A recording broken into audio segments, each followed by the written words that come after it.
Now, Arkansas's own Eyewitness News.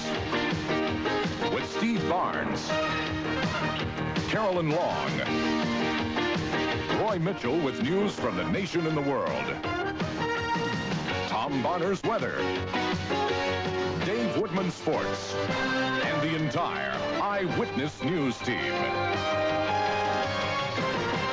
6 years ago this month, the Navy ship USS Arkansas was commissioned at Norfolk, Virginia. Since then, the missile cruiser has steamed thousands of miles all around the world.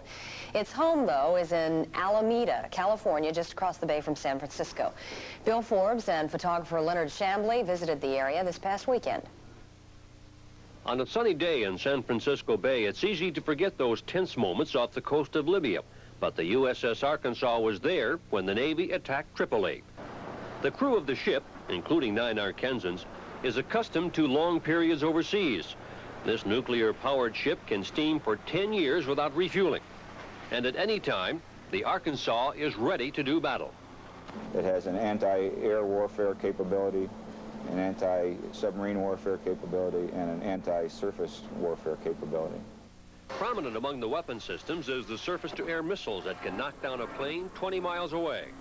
Sophisticated radar ensures early warning by the operator who detects the planes, and by plotters who must learn to write backwards on these status boards. Time was back in my Navy days. I used to plot on these boards. Of course, that's more years ago than I care to remember. But I just couldn't help it. I had to see if I could still do it. I guess it's like swimming or riding a bicycle. Once you learn how to do it, you never forget. Bill Forbes, Channel 4 Eyewitness News on board the USS Arkansas in San Francisco Bay. Bill Forbes, that's who that guy's is. Anyway, Eyewitness News will present a 3-part series on the USS Arkansas and the Arkansans on board in the next couple of weeks. Quickly, throw this out for what it's worth. 5 o'clock news next Monday, Tuesday, and Wednesday. Bill Forbes and photographer Leonard Shambly took a trip to San Francisco to do a special series of stories on a very special ship. And I very seldom do that, but for this ship, I'll do it. They have a 3-part story concerning the USS Arkansas on its 6th birthday, which was celebrated this past October 18th. So watch for that, Monday through Wednesday, 5 o'clock news. Well, good on you. Yeah. Have a good weekend. Coming up, we invite you to join us for a special birthday celebration in San Francisco Bay. We'll take you to the USS Arkansas after this. Well, we celebrated the Arkansas sesquicentennial with style this year. Now it's time to mark another birthday. This time the party was in San Francisco. It's the 6th birthday of the Navy's nuclear cruiser, the USS Arkansas. Bill Forbes covered the ship's commissioning in 1980 and was back for this celebration.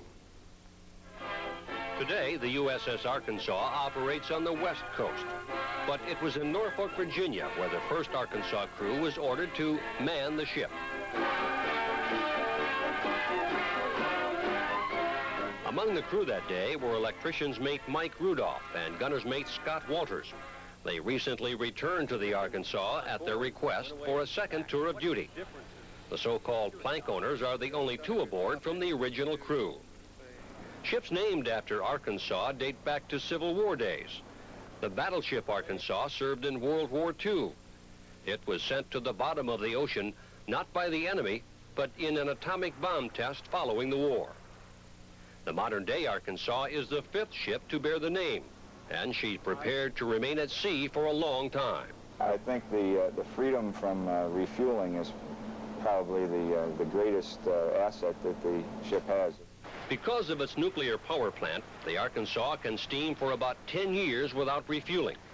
But it takes people to keep the ship operating, and the captain is aware of their importance. Well, I consider morale to be one of my most important jobs. I'm the morale officer on the ship, and I think certainly it's one of my main jobs to make sure that morale is as high as I can possibly keep it. Judging by the crew's performance, the captain has succeeded. Everywhere on the ship can be seen the letter E painted on weapon systems. It's an award for efficiency. The Arkansas competes with 5 other ships in the squadron, including the USS Texas. What we wanted to know is, Well, did Arkansas beat Texas? We got more of those painted on our ship than the Texas did. Among the weapons bearing the Efficiency E is the 5-inch gun mount, one of the more traditional weapons in the Navy. But on board the USS Arkansas, there are more sophisticated weapon systems. This is a launcher capable of firing a surface-to-air missile that can knock down an enemy airplane before it gets within 20 miles of the ship. But that same launcher can fire a rocket capable of hitting a submerged enemy submarine. We'll tell you more about the weapons and the ship's mission tomorrow. Bill Forbes, Channel 4 Eyewitness News, aboard the USS Arkansas in San Francisco Bay. When we come back, we'll take a look at the high-tech systems on board the USS Arkansas in a minute.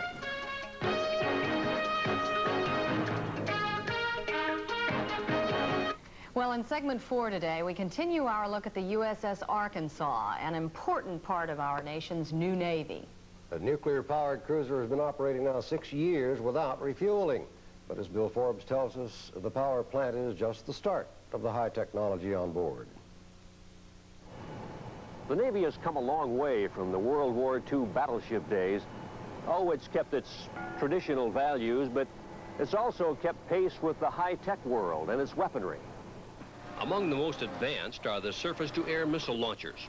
A dual launcher can be found on the forward part of the ship and another dual launcher aft.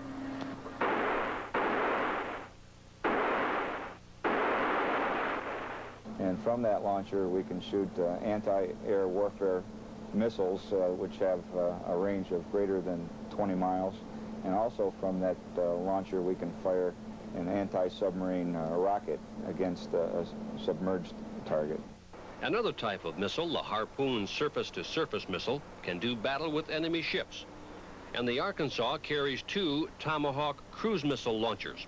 The Tomahawk is capable of hitting a land-based target 1,500 miles away.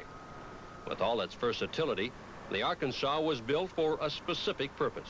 The Arkansas was constructed to be a member of a carrier battle group, and it has a number of functions to perform to help defend the aircraft carrier, which in a carrier battle group would be our primary offensive platform. With that kind of responsibility, the Navy says it has taken steps to ensure the crew of this and other ships are qualified and are free of problems such as drugs. Everybody on board the ship has to submit a drug urinalysis sample on a periodic basis. Commander Ray is adamant about keeping the ship clean. There aren't any drugs on good Navy people, and there aren't any drugs on this ship. We pick up a couple people every few months. If they don't reform, we discharge them. There are about 550 men who serve aboard this ship, and some of them are native sons of Arkansas. We'll muster them all right here in the forecastle tomorrow at 1700. Bill Forbes, Channel 4 Eyewitness News, aboard the USS Arkansas in San Francisco Bay. In the final segment of our series of reports on the cruiser Arkansas, we are going to meet 9 men from our state who are serving aboard the ship that carries the Arkansas name. Bill Forbes and photographer Leonard Shambly recently visited the nuclear-powered ship in San Francisco Bay. These 9 men are native sons of Arkansas, and like all good Arkansans away from home, when they spotted the Eyewitness News crew from Little Rock standing on the pier, they gave us a warm welcome. The USS Arkansas, like most cruisers, is considered good duty. One reason is that it usually visits more foreign ports than other ships. We look at the United States and we think, yeah, well, we got it all. We don't know what the rest of the world's doing, you know? And that's why I really liked it. I got to see what the other culture was like, and I felt like... Although most members of the crew are not from Arkansas, all of them received a special message from Governor Bill Clinton. We were able to hand-deliver a letter from the governor of Arkansas to the captain of the Arkansas. It was during an award ceremony when the captain passed on the greeting on this ship's 6th birthday. Some of the crew members returned the favor with a sesquicentennial greeting. Happy birthday, Arkansas! One of the Arkansans on board hopes to be home before the sesquicentennial year is over. I can't wait to see them all for the holidays. I miss my family and friends. I like to say hello to my mother and my grandmother, especially, and all my family there in Hot Springs. Perhaps David Cole summed it up best on how he feels about Arkansas the state and Arkansas the ship. I miss the, being home. Looking forward to coming home again, but until then, I'm going to do my job here. Time doesn't permit us to tell you of all the jobs performed on this ship, but each one is as important as the other. And this crew has met the test in this geopolitical world. This ship was steaming off the coast of the Philippines when a peaceful revolution put Corazon Aquino in power. And this ship was steaming in the Mediterranean when the Navy hit Tripoli. And the crew members of this ship tell us they're ready to go again if needed. Bill Forbes, Channel 4 Eyewitness News with the USS Arkansas in San Francisco Bay.